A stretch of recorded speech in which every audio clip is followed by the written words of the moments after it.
una parte de la Biblia, sino que eran tradiciones hechas por hombres. Y habían vuelto al sábado una carga muy pesada, mientras según ellos decían que cumplían los mandamientos de Dios, hacían otras cosas ilícitas a las espaldas. Por eso es que atrajo el odio sobre sí mismo. Entonces, mis hermanos, no nos asombremos si vienen contra nosotros hablando, qué sé yo, falso testimonio contra nosotros. No nos asombremos, porque si de nuestro hermano Yeshua hablar, hace cosas que uno ni siquiera pensaba hacer, ¿no? Entonces, si acusaron a nuestro hermano Yeshua aquí en la tierra, ¿cuánto más a nosotros, verdad? Por eso, mis hermanos, no debemos nosotros desconectarnos de la comunicación con nuestro Padre Yahweh día a día. Es seguro que es como que cada vez que nosotros buscamos a nuestro Padre Yahweh, es como que estamos construyendo una muralla, estamos colocando un bloquecito más, para protegernos, para que las flechas del enemigo no nos hagan daño, ¿no? Bueno, más adelante en el párrafo 2, busquemos en el libro de Segunda de Timoteo, capítulo 3, verso 12, ¿ya? Vamos a buscar, mis hermanos.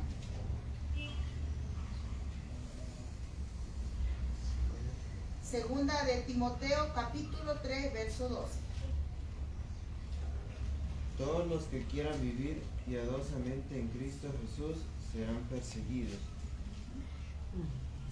¿Sí? Entonces, todos los que quieran vivir, ¿qué cosa, Carlitos? Segunda de Timoteo. Segunda de Timoteo 3:12. Todos los que quieran vivir piadosamente serán perseguidos, ¿no? Esa es la consecuencia, digamos así, de que si uno quiere hacer lo correcto ante los ojos de Dios, siempre van a haber quien nos persiga, quien nos hable mal en contra de nosotros, ¿verdad? Aquí casi en la misma versión dice lo siguiente. Tercera de 3 de Timoteo, verso 12. También todos los que quieren vivir piadosamente en Cristo Jesús padecerán persecuciones. Persecución, entonces ya lo sabemos, ¿no? ¿Cuál es la causa de la persecución? Si queremos vivir una vida piadosamente, segunda de Timoteo capítulo 3. Sí, contraste. Ayúdenme, por favor. Sí. Que lea, digamos que lea él. Sí, quiere también compartir con nosotros. Que lea él. ¿Ya? Versículo Capítulo 3, verso 12, segunda de Timoteo. 3:12, que lea, a ver qué versión tiene. Ya. Lea, papita, lea nomás, ¿ya? Si sufrimos pacientemente con él, también reinamos con él. Si lo negamos, también él nos negará. Si somos infieles, él permanece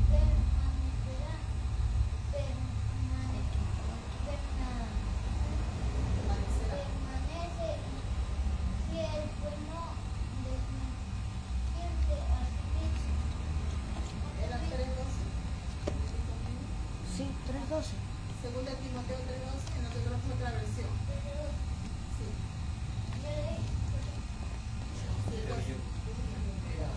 Era 2. Capítulo 3, verso 12. El capítulo 2, verso 3. Sí, porque no coincidía. Sí. Sí, esperen. Es 3 y 2, 12. el 12.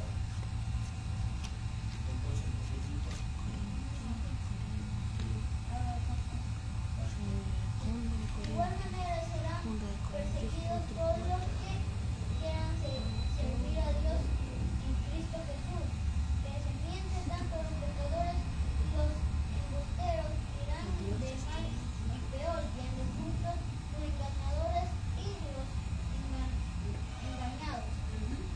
Entonces, ¿no? Entonces vemos cómo, si queremos vivir piadosamente, una vida piadosamente, dice que padeceremos persecución, ¿no?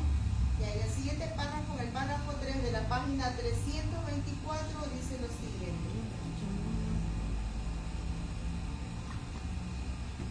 los agentes de Satanás oran continuamente bajo su dirección para establecer su autoridad y para fortalecer su reino en oposición al gobierno de Dios. Con tal fin tratan de seducir a los discípulos de Yahshua y retraerlos de la obediencia. Como su jefe, tuercen y pervierten las escrituras para conseguir su objetivo. Dentro también de cada una de las iglesias se han infiltrado también agentes del enemigo. Y lo que hacen ellos es torcer y pervertir las escrituras para conseguir su objetivo, que es engañar y confundir a las personas. Ponen en las iglesias falsas enseñanzas y la gente cree en esto porque mayormente las personas no investigan y no comprueban en la Biblia lo que se les está enseñando.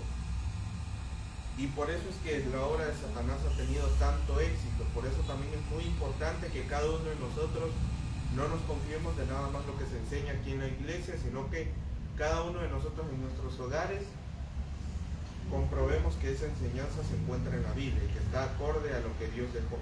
Y recordemos lo que dice Isaías 8:20, ¿no? A la ley y al testimonio. Si no dijeren conforme esto, es porque no les ha amanecido.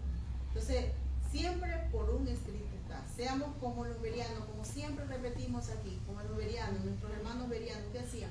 Ellos no se conformaban con lo que le decían. Más vale, investiguemos más.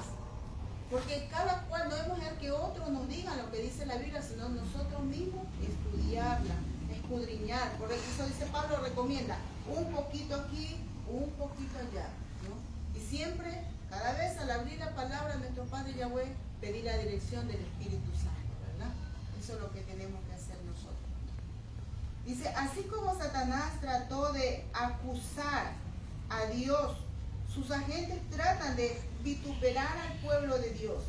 El espíritu que mató a Yahshua mueve a los malos a destruir a sus discípulos. Imagínense eso.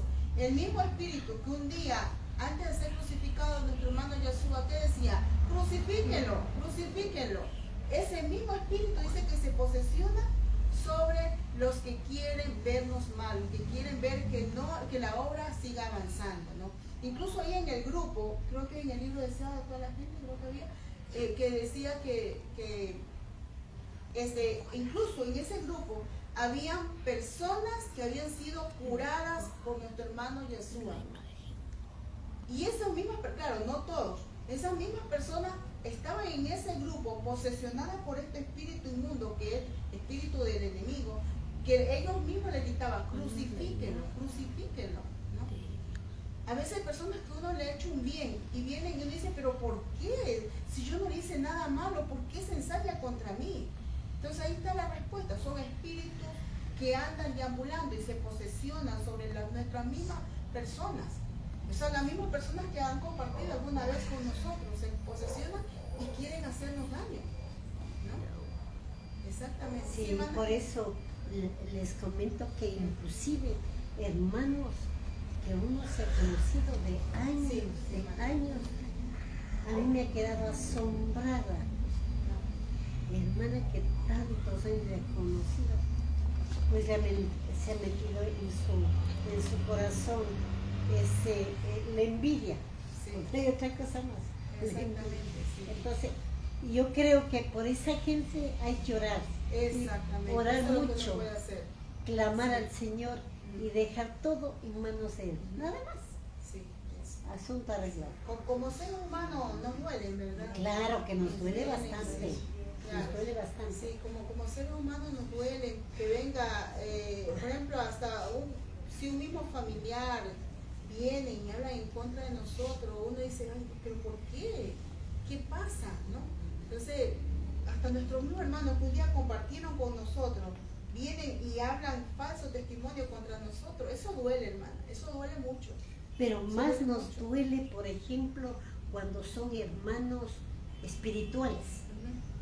A mí, por ejemplo, más me ha dolido cuando son hermanos espirituales que ellos hagan eso. Porque los hermanos carnales, bueno, porque no conocen la palabra del Señor, porque ellos no han estudiado y todo.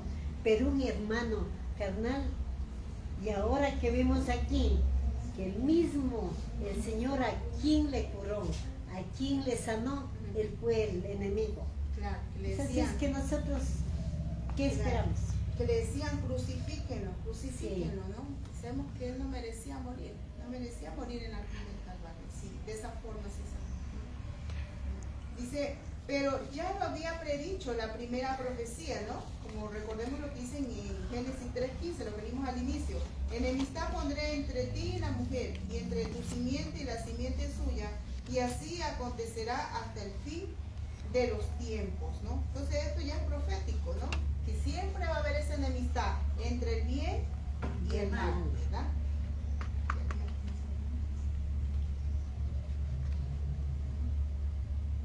Satanás reúne todas sus fuerzas y lanza todo su poder al combate. ¿Cómo es que no encuentra mayor resistencia? ¿Por qué están tan adormecidos los soldados de Yeshua? ¿Por qué revelan tanta indiferencia? Sencillamente porque tienen poca comunión verdadera con Yeshua, porque están destituidos de su espíritu. No sienten por el pecado la repulsión y el odio que sentía su maestro. No lo rechazan como lo rechazó Cristo con decisión y energía. No se dan cuenta del inmenso mal y malignidad del pecado y están ciegos en lo que respecta al carácter y al poder del príncipe de las tinieblas. O sea, la obra de Satanás ha tenido tanto éxito, pero es porque cada uno de nosotros no hemos tenido una comunión diaria con nuestro Dios. No hemos tenido esa comunión diaria y eso es lo que nos provoca estar dormidos espiritualmente. O sea que no estamos atentos y no reconocemos las amenazas contra nosotros. Y por eso es que Satanás actúa y nos ataca fácilmente. Dice también aquí que él tiene estrategias, él busca estrategias. Recordemos lo que pasó en el Edén. ¿A quién buscó Satanás para atacar a Eva? Porque recordemos que ellos tenían todos los frutos, todo lo que ellos quisieran al alcance de ellos, pero justo fueron al fruto donde estaba el árbol de la ciencia del bien y del mal, donde ellos no deberían ni siquiera tocar el árbol, no para nada. Pero ¿qué hizo Satanás para hacer caer a Eva? Se introdujo en el animal más hermoso. En ese entonces la serpiente, dice que sus colores eran llamativos y incluso la serpiente tenía alas, ¿no? Y le habló a través de la serpiente a Eva y la engañó. Y le hizo, decía, con que Dios te ha dicho que no comas, ¿no? Entonces vemos cómo el enemigo siempre busca estrategia. Él nunca se presenta abiertamente. Es decir, bueno, yo soy el Satanás y vengo así para hacerte daño. No, él siempre se utiliza una manera camuflada, ¿no? Por ejemplo, la otra vez mi esposa comentaba, decía que él cuando estaba trabajando de pastor, ¿de qué forma se le presentó? Dice que una chica muy bonita se le acercó a él, bueno, lo comenzó así, palabra bonita y todo. Nunca se le va a presentar con una persona que sea fea, toda mal vestida, no, siempre, Satanás, él conoce nuestro punto débil o por donde pueda él entrar y hacernos caer en pecado, ¿no? Sí, tengo algo muy importante que decir.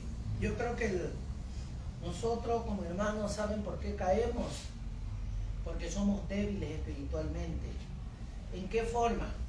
Sabemos que tenemos que leer la Biblia, pero no la leemos. Sabemos que tenemos que orar, pero no oramos. De acuerdo a la lectura que estoy viendo que están dando ya en el conflicto de los siglos, dice que el diablo sabe cómo cogernos a nosotros.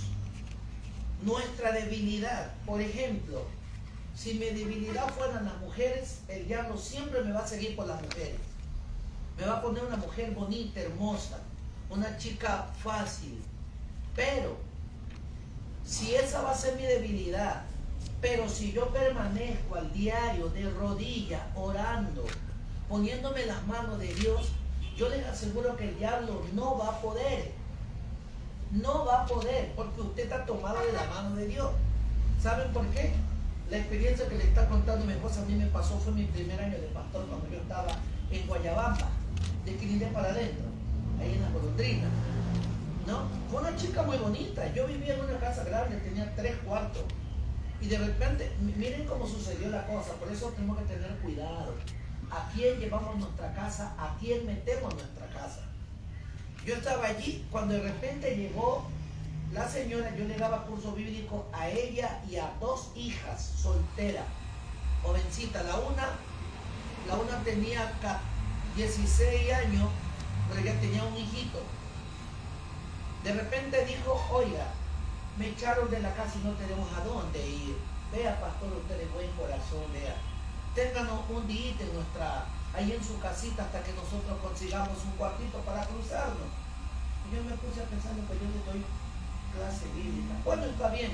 Como la casa tenía 3 cuartos, digo, hay 2 cuartos más desocupados, venga. Entonces fueron las 3. Le dije, bueno, ahí está un cuarto para las 3. Ya que el cuarto aquí es mío. Cuando a las 2 horas dice la mamá, tengo que salir. ¿Sabe lo que era? Estaba planificado, dañarle la vida al pastor, destruir la vida al pastor. Me dice la mamá, pastor, yo tengo que salir. Ahí le dejo mis 2 hijas, cuídemelas por favor. Pues digo, como se quedan las 2, chévere, bueno, vaya señora.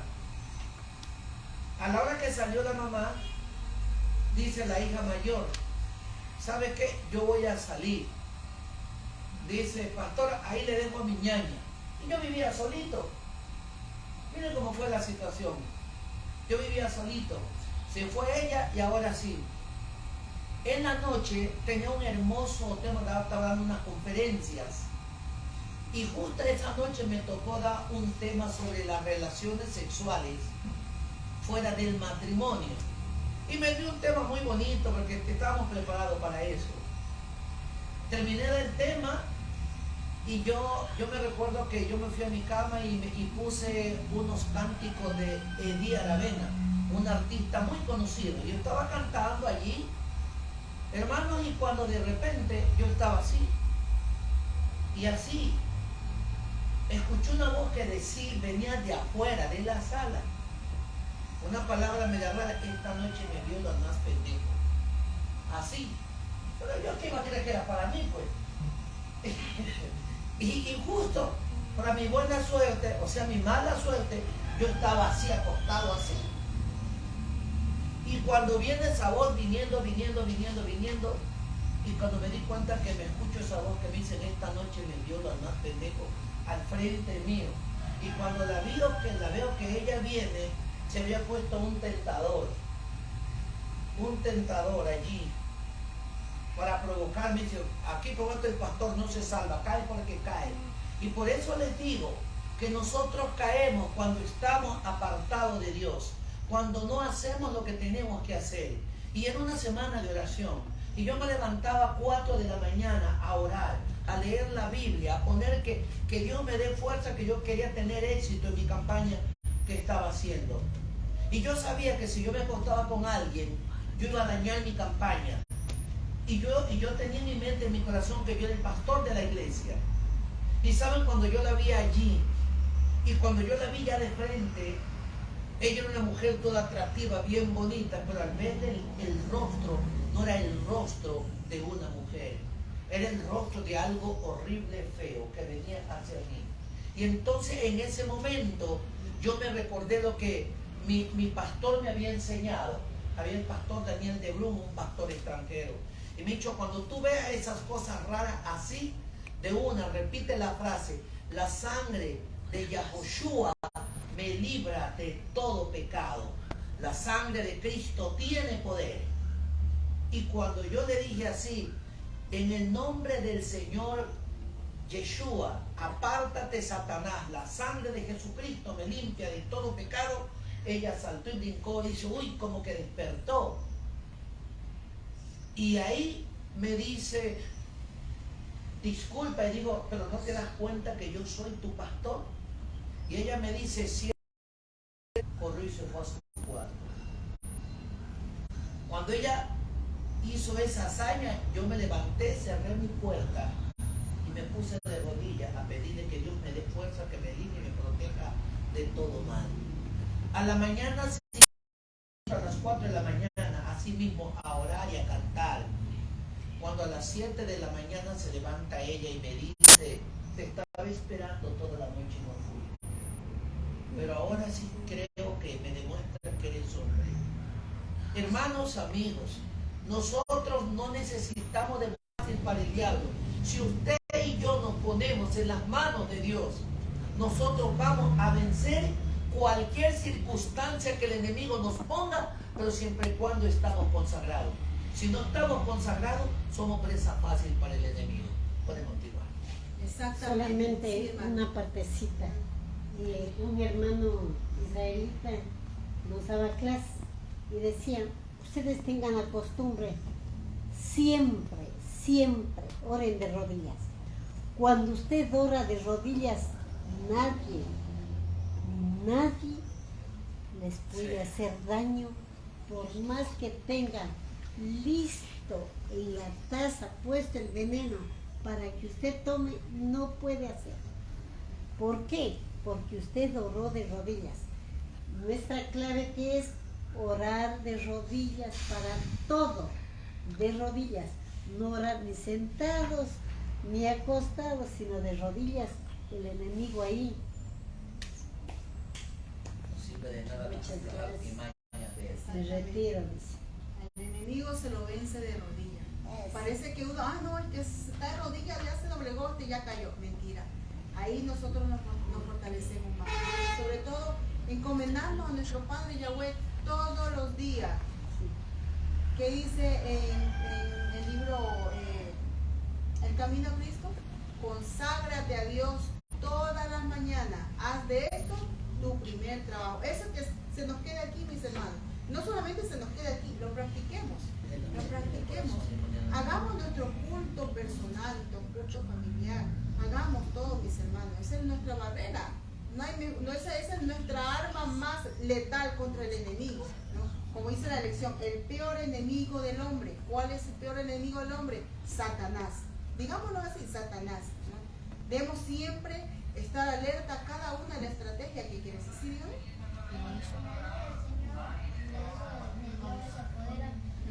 Yo he visto un video que el diablo se apodera de todos los sentimientos de una persona.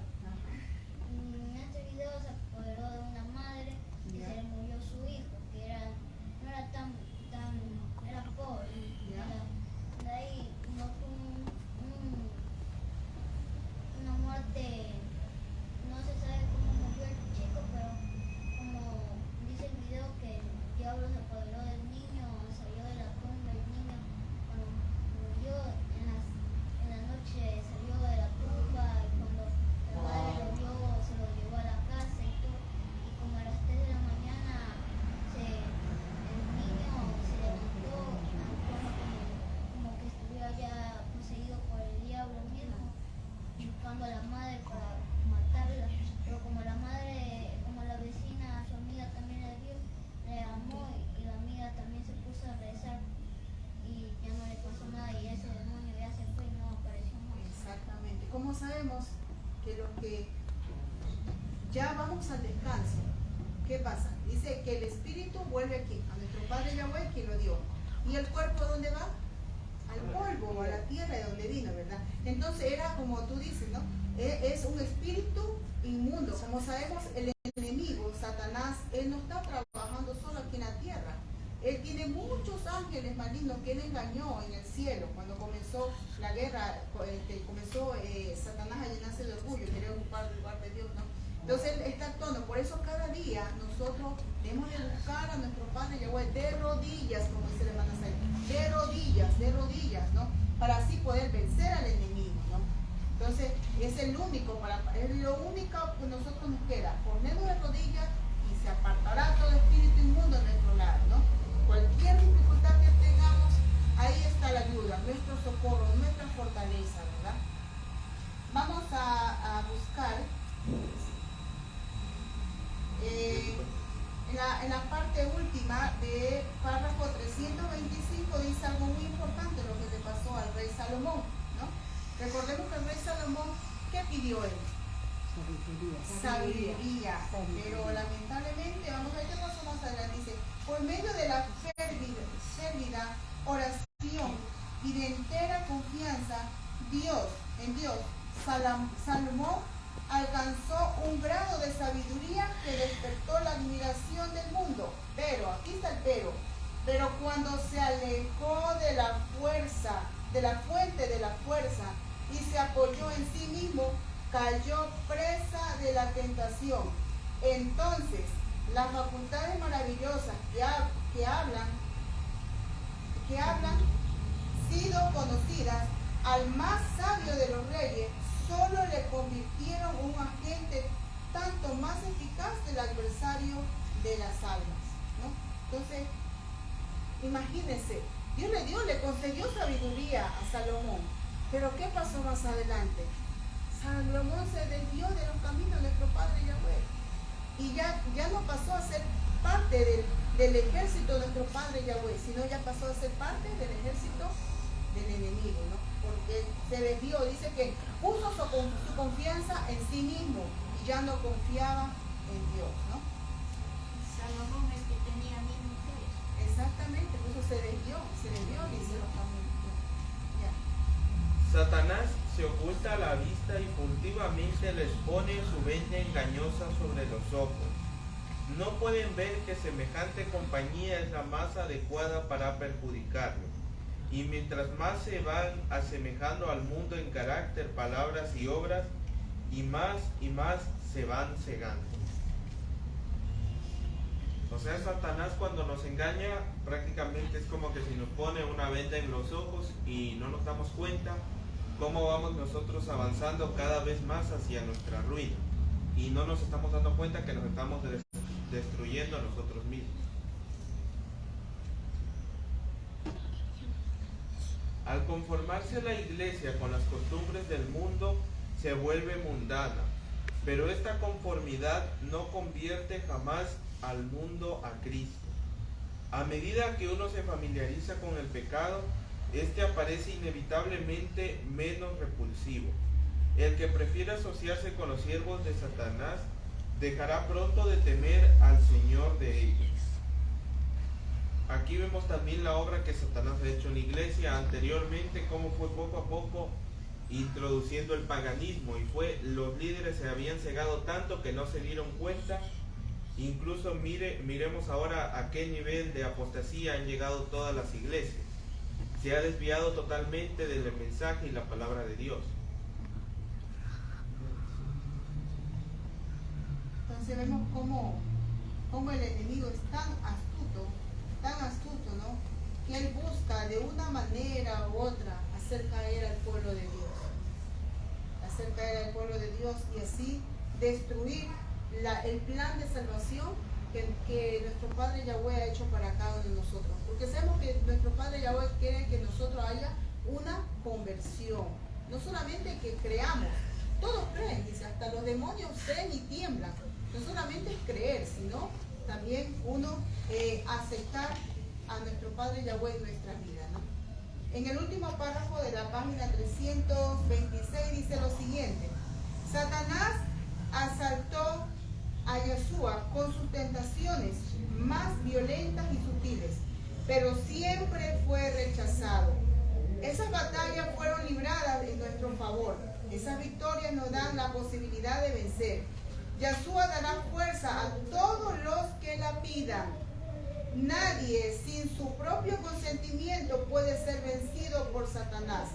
El tentador no tiene el poder de gobernar la voluntad o de obligar al alma a pecar. Imagínense, detengámonos en esta línea, en este párrafo. ¿Qué dice? El tentador no tiene el poder de gobernar la voluntad o de obligar al alma a pecar. Amén. Imagínense. Amén. O sea, él no tiene poder sobre nosotros, pero nosotros somos los que le Le damos la permitimos. oportunidad. Exactamente. Nosotros somos los que decimos no o sí. ¿No? Qué maravilloso, ¿no? Así es. Nadie nos puede obligar a nosotros a hacer cosas que no queremos hacer. Por eso dejó el libre albedrío. Exactamente. ¿Sí decir algo? Por eso es necesario que cada uno de nosotros seamos conscientes de lo que vamos a hacer y hacemos. Porque miren, La pluma inspirada dice que el enemigo no tiene poder en nuestras mentes, en nuestros corazones, pero sí somos nosotros los que nos maquinamos lo que vamos a hacer. Entonces, por lo tanto, ¿y cómo podemos dejar de vencer a aquello? Cuando realmente nosotros nos ponemos en las manos del Padre y oramos, leemos la Biblia. Nadie jamás podrá sacarnos donde nosotros estamos. Ni el mismo diablo con su artillería más grande podrá. ¿Por qué? Porque de rodillas se rompen todas las cadenas del enemigo con ayuno y oración. Amén. Entonces nadie podrá vencernos. Entonces dice aquí, continuándolo el párrafo, dice, puede angustiar, pero no contaminar. Puede causar agonía, pero no corrupción. El hecho de que Yeshua venció debería inspirar valor a sus discípulos, o sea, nosotros, ¿no? Para sostener denodadamente la lucha contra el pecado y Satanás. El hecho de que Yeshua venció cuando fue tentado en el desierto, ¿qué le digo? Si tú crees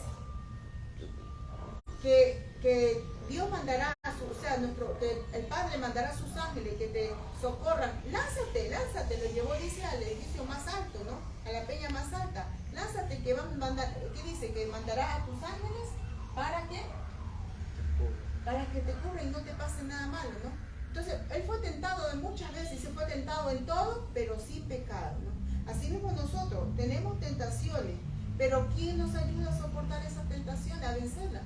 Solamente de rodillas, poniéndonos, encomendando nuestras vidas en las manos de nuestro Padre Yahweh. Nada más, eso mis hermanos, nada más, ¿no? Entonces recordemos, no nos olvidemos de esta línea. Ahí en su libro subrayenle y pónganle ahí un visto, algo, pónganle. El tentador no tiene el poder de gobernar la voluntad o obligar al alma a pecar. Eso, hermanos, que no se nos olvide, ¿no? Eso, mis hermanos. Entonces, les agradezco, mis hermanos, grandemente por la atención a este capítulo más del libro Conflicto de los Siglos. Sigamos estudiando, mis hermanos, que esto es lo que nos ayuda cada día a aferrarnos más de nuestro Padre Yahweh, ¿no? Para la próxima semana tenemos el capítulo 32 del Conflicto de los Siglos, y como título dice, ¿quiénes son los ángeles? Aquí está una pregunta, ¿quiénes son los ángeles? Entonces el próximo sábado vamos a meditar sobre este tema, que quiénes son los ángeles. Entonces, mis hermanos, que cada día encomendemos nuestra vida a nuestro Padre Yahweh y Él nos dé fuerza para vencer las tentaciones y no caigamos en ellas. No, yo creo también que si nosotros queremos seguir aprendiendo, tenemos que estudiar lo que les decimos. Tenemos que estudiar, porque si ustedes, y perdónenme que me dirijan así, si ustedes no leen lo que les dejamos que lean, ¿cómo vamos a aprender? Por eso nos damos cuenta que en la escuela, cuando el maestro o la maestra pasa al frente, antes de comenzar la clase, ¿qué es lo que dice el maestro? Queridos alumnos, la tarea, el deber, ¿lo hicieron?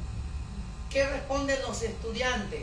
Sí, maestra, aquí está nuestro deber. Entonces los voy a llamar por nombre, ¿no es cierto? Y cada alumno pasa para que la maestra le revise sus tareas. Si nosotros les decimos, lean tal capítulo, pero si ustedes no lo leen, no estudian, entonces ¿cómo podemos vencer al enemigo que anda como león rugiente buscando a quien devorar? No olvidemos que estamos viviendo en los últimos tiempos del fin y que el diablo quiere acabar con aquellos que leen la Biblia y el espíritu de profecía. Y ahora, como deber y como conclusión de esta lección, nos ha dado acercarnos más a Dios. Pero ¿cómo es nuestro deber? ¿Cómo es nuestro deber? Arrodillarnos y orar, leer la Biblia, aunque sea, si no podemos nosotros, leamos salmos, que es una protección divina para nosotros, por favor. El deber va a ser para toda la vida orar de rodillas y leer la palabra. pedir a Dios que Él nos dé sabiduría y entendimiento para poder llegar a su majestuosidad. Así es, mi hermana. Bueno, les agradezco, mis hermanos, por su participación. Gracias, que nuestro Padre Yahweh los bendiga grandemente y los esperamos. Esperamos para la otra semana, ¿ya? Ahora vamos a Josué tiene aquí hizo un tema sobre bueno, él mismo que diga sus palabras, ¿ya? Ya, ahorita voy a dar un pequeño tema que es sobre la historia de la Navidad. O sea, lo que ahorita en estas fechas se está celebrando comúnmente y que muchos de nosotros incluso hacemos cosas que ni nosotros mismos sabemos de dónde viene, cuál es el origen. Ya, primeramente les invito a que busquemos en nuestras Biblias Eclesiastés 1:9.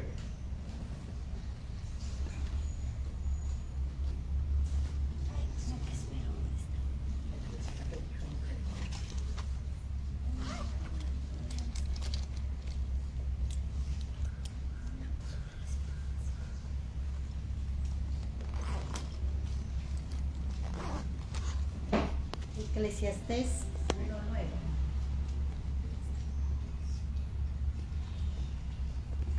Dice la palabra de nuestro Padre: lo que ha sido es lo que será, lo que ha sido hecho es lo que será hecho, y no hay nada nuevo debajo del sol. Recordemos que desde que un inicio Satanás se rebeló del gobierno de Dios en el cielo y fue expulsado, él lo que hizo fue engañar a los ángeles, y después de la caída del ser humano lo que ha tratado es de hacer que nosotros los seres humanos nos unamos a él en su rebelión. Y la estrategia que él ha utilizado siempre es la apostasía, que es crear una mentira basada en una parte de verdad, que es la mentira más peligrosa que puede haber. Y desde un inicio él ha hecho lo mismo. Por ejemplo, ha dicho que el gobierno de Dios es un gobierno que reprime las libertades. Y asimismo aquí en la tierra nos ha hecho hacer cosas basadas en cierta verdad. En la historia del mundo, o sea, la iglesia en sí en especial, hemos ido celebrando durante siglos ciertas festividades que según nosotros hemos creído que han estado de acuerdo con lo que dice la Biblia y basadas en cosas bíblicas. Pero olvidamos que Satanás también se ha introducido dentro de las iglesias y por varios medios ha introducido cosas inadecuadas dentro de las iglesias. Por ejemplo, una de estas tradiciones, que es la que se está celebrando ahora, es la Navidad. Y esto aparentemente a lo que uno cree siempre es que está en honor al nacimiento de Jesús, según es lo que se nos dice, que por eso se celebra cada 25 de diciembre. Pero primeramente hubo un tiempo en la antigüedad que se llamó el oscurantismo, que fue cuando Satanás, por medio de la Iglesia Católica, por medio de Roma, introdujo muchas tradiciones paganas a las iglesias. Y la Navidad es una de estas tradiciones. Para entender un poco más la historia de esta festividad debemos retroceder en el tiempo hasta cuando se fundó el primer imperio en la tierra, que fue Babilonia. Busquemos en nuestras Biblias en Génesis 10, del 8 al 10.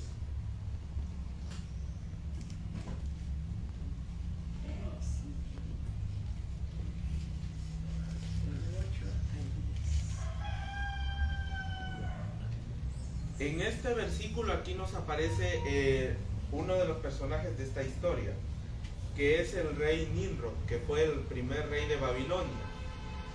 Él se casó con su propia madre, que se llamaba Semiramis. Y con el pasar del tiempo, ellos tuvieron un hijo, pero después el rey Nimrod fue asesinado. Y lo que Semiramis dijo fue que su esposo Nimrod, que había fallecido, había reencarnado en su hijo.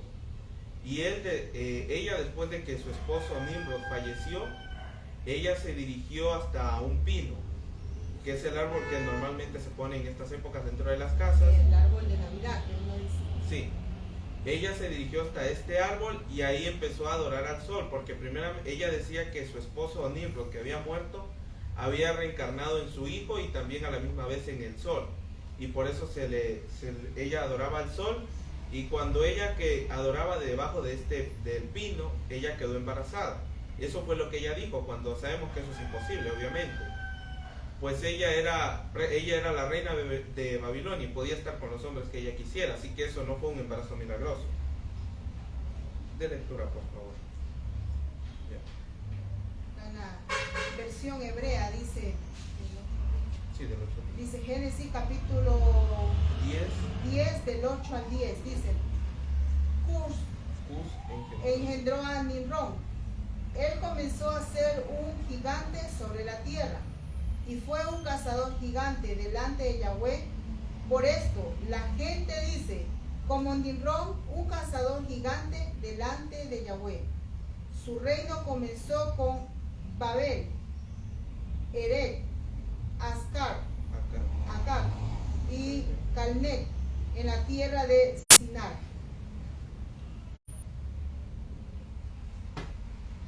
Ya, o sea, aquí tenemos evidencia bíblica de que este rey Nimrod sí existió. Ya, y lo que les iba contando, aquí voy a dar lectura. Después de que Yahweh confundió las lenguas en la torre de Babel, los descendientes de Can, influenciados por Nimrod y Semiramis, comenzaron a creer en falsas deidades e invocar a los muertos. Nimrod creía en la adoración al sol. Después de haber muerto su esposa Semiramis, dijo que él reencarnó en el sol. También enseñó que si una persona muere, iría a un lugar de deleites, y si fue una mala persona, iría a un lugar donde sufriría eternamente. Ya. A partir de la muerte de Nimrod se comenzó una de las religiones más falsas que sigue hasta la actualidad, que ahí se comenzó sobre el espiritismo, y ahí nació esta doctrina que es muy conocida hoy en día, que es la del infierno, donde se habla que si una persona fue una buena persona, irá al cielo, y que si fue una mala persona, irá al infierno. O sea, esto es una doctrina pagana que fue pasando a lo largo de los siglos por los babilonios, los griegos, los romanos, y finalmente la Iglesia Católica y varias iglesias protestantes la cristianizaron, la cogieron como suya.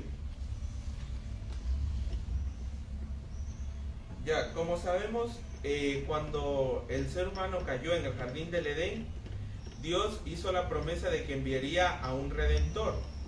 Y lo que hizo lo que hizo Satanás por medio de esta mujer, le hizo creer al mundo que su hijo Tamuz era el redentor que Dios había prometido. Y por eso fue que todo el mundo fue engañado, porque fue una mentira creada a través de una verdad. O sea, la base para esta mentira fue una verdad.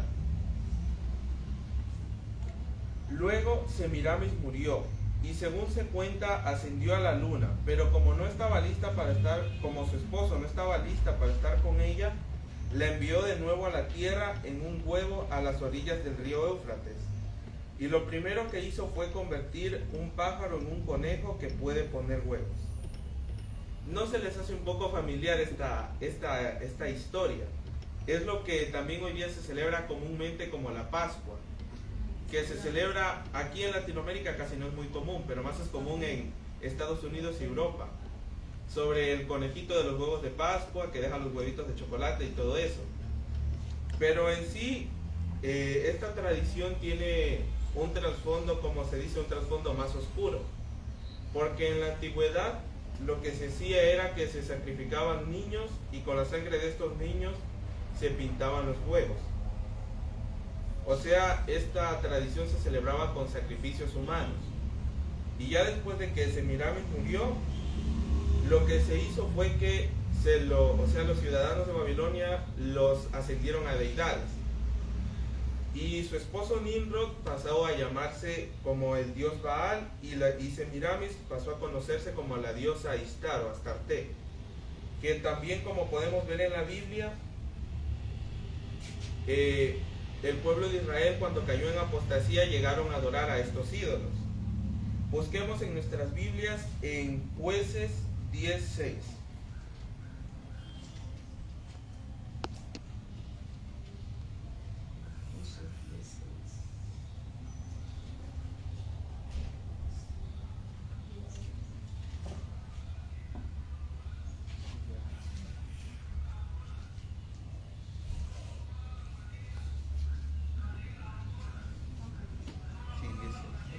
dice la palabra de Yahweh, dice, de nuevo los hijos de Israel hicieron lo malvado ante los ojos de Yahweh. Ellos sirvieron a los Baalim, los Astarot, los dioses de Aram, los dioses de Sidón, los dioses de Moab, los dioses del pueblo de Amón, y los dioses de los Filistín. Abandonaron a Yahweh y no le sirvieron. Esta deidad, o sea, Semiramis, también encontramos que no solo fueron adorados tanto la madre como el padre de Tamuz, sino que también a su hijo. Esto lo encontramos en Ezequiel 8:14 al 16. Ezequiel 8:14 y 16.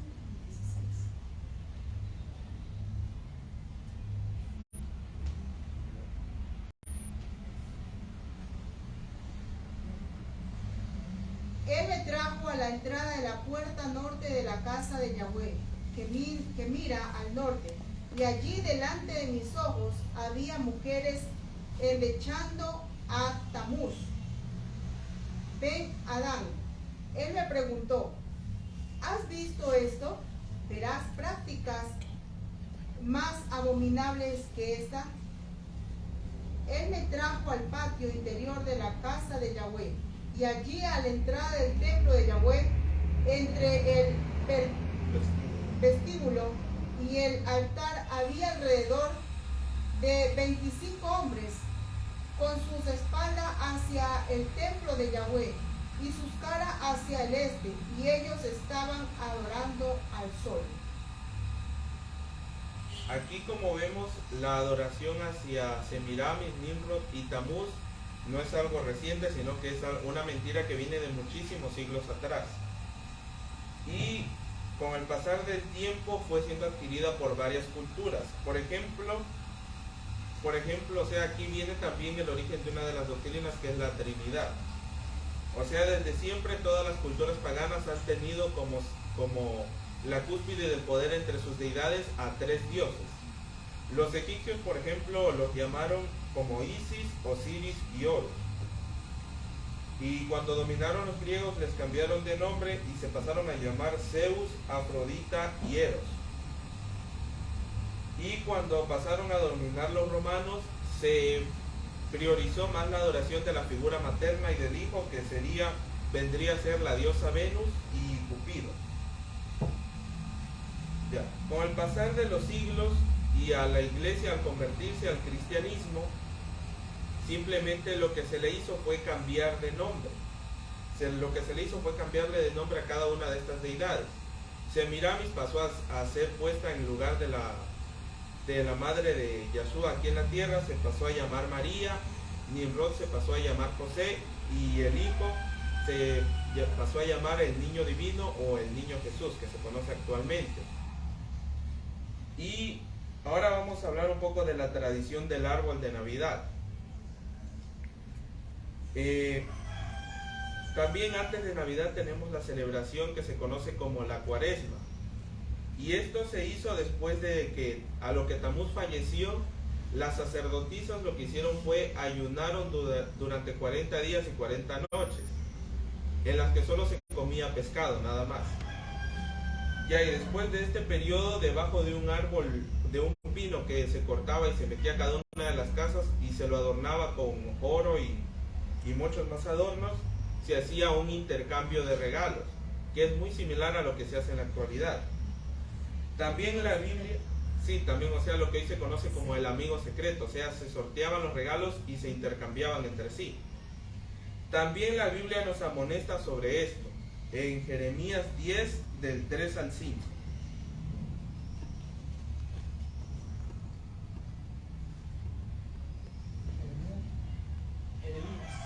Jeremías 10, del 3 al 5.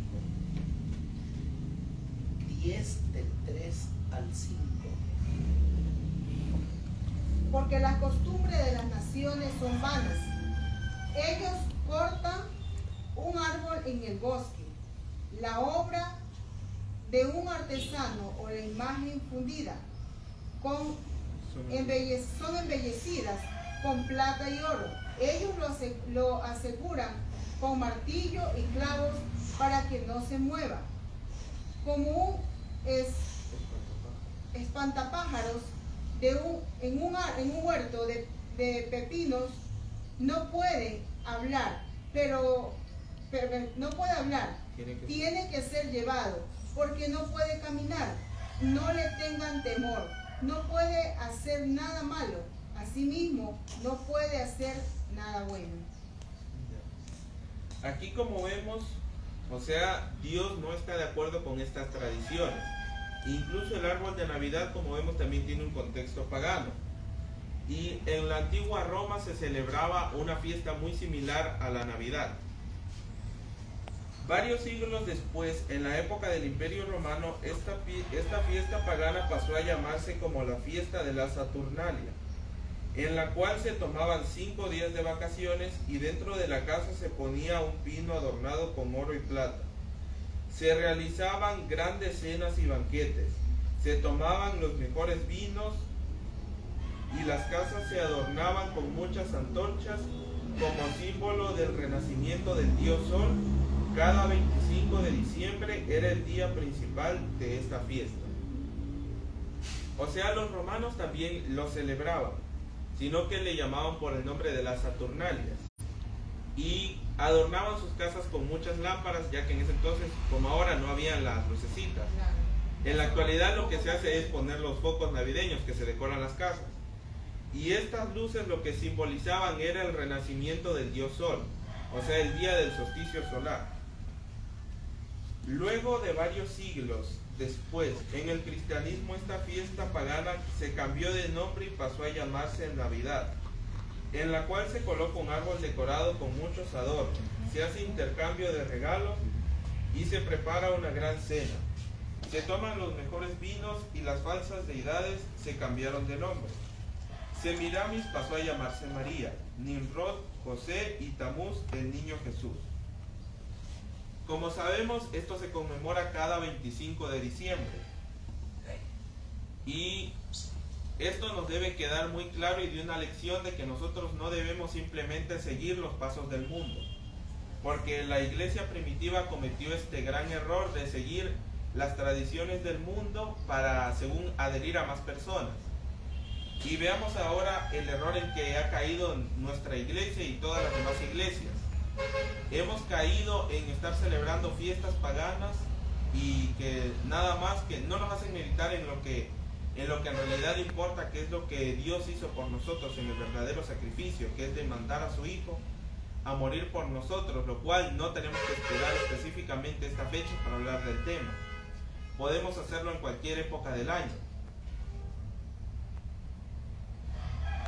Uno de los personajes más conocidos que tenemos en esta época es el famoso Papá Noel. Pero si nosotros debemos investigar y retroceder un poco más atrás, este famoso Papá Noel era un obispo católico llamado San Nicolás, que él lo que hizo en su vida fue dar su riqueza y regalos hacia las personas pobres y a los niños. O sea, prácticamente si nosotros lo estamos poniendo y recordándolo cada vez y cuando en esta fiesta, estamos cometiendo también el espiritismo, porque estamos también metiendo a una persona muerta allí. Es como una clase de adoración hacia esta persona. O sea, algo que aquí me llamó la atención, no debemos esperar, hermanos, hasta que sea, ahora que se celebra, entre comillas, Navidad, el nacimiento de nuestro hermano Yeshua. No, nosotros podemos donar, o si tenemos recursos, o dar ropa o alimento en cualquier época del año, no esperar específicamente esta fecha, ¿no? Porque ahí estamos siguiendo tradiciones. O sea, en cualquier momento, en cualquier fecha, nosotros podemos ayudar a las demás personas que estén a nuestro alcance, ¿no? Aquí tengo una cita de la hermana Elena de Huay que habla también sobre este tema, que se encuentra en la revista Redwood and Herald, escrita el 9 de diciembre de 1884 en el párrafo 2, y dice lo siguiente: se supone que el 25 de diciembre es el día del nacimiento de Jesucristo, y su observancia se ha vuelto habitual y popular. Pero sin embargo, no hay certeza de que estemos guardando el verdadero día del nacimiento de nuestro Salvador. La historia no nos da ninguna certeza al respecto. La Biblia no nos da el tiempo preciso. Si el Señor hubiera considerado esencial este conocimiento para nuestra salvación, habría hablado por medio de sus profetas y apóstoles, para que pudiéramos saber todo sobre el asunto. Pero el silencio de las Escrituras sobre este punto nos evidencia que está escondido de nosotros para los propósitos más sabios. En su sabiduría el Señor ocultó el lugar donde sepultó a Moisés. Dios lo sepultó y Dios lo resucitó y lo llevó al cielo. Este secreto era para prevenir la idolatría. O sea, Yahweh, el Padre Yahweh, en su infinita sabiduría, no nos ha revelado, ni nos ha dejado revelada la fecha exacta del nacimiento de su Hijo cuando vino a esta tierra. Fue para que se evitara la idolatría de o sea, para que no cojamos como algo obligatorio para nuestra salvación celebrar este día del nacimiento. O sea, Dios en ninguna parte de su palabra nos indica o nos explica que debemos celebrar esta fiesta. Aquí también tengo otra cita más de uno de los pioneros adventistas. Estamos totalmente de acuerdo con nuestros contemporáneos. Creemos que la Navidad es un festival puramente papal y pensamos que los protestantes no deben tener nada que ver con las costumbres papales. Sin embargo, lamentamos saber que la mayor parte de los protestantes profesos siguen las costumbres de Roma. Ya que nuestro vecino profesa tal aversión por las costumbres papales, hemos pensado que una pequeña comparación entre la Navidad y el domingo podría no ser mala.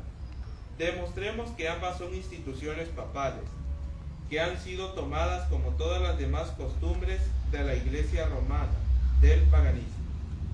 Esto fue escrito por E.J. Wagner y está escrito en la revista Sign of the Times el 9 de marzo de 1888, en la página 151, párrafo 1. Toda esta información, mis hermanos, lo podemos encontrar en los libros de profecía y así también evidencia histórica en el internet, la podemos encontrar. Eso está abierto para cualquier persona que desee investigarlo, puede encontrarlo.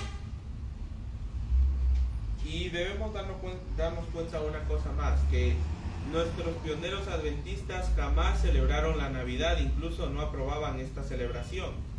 Porque como sabemos, o sea, no es una tradición que esté instituida por Dios, sino que fue una institución pagana.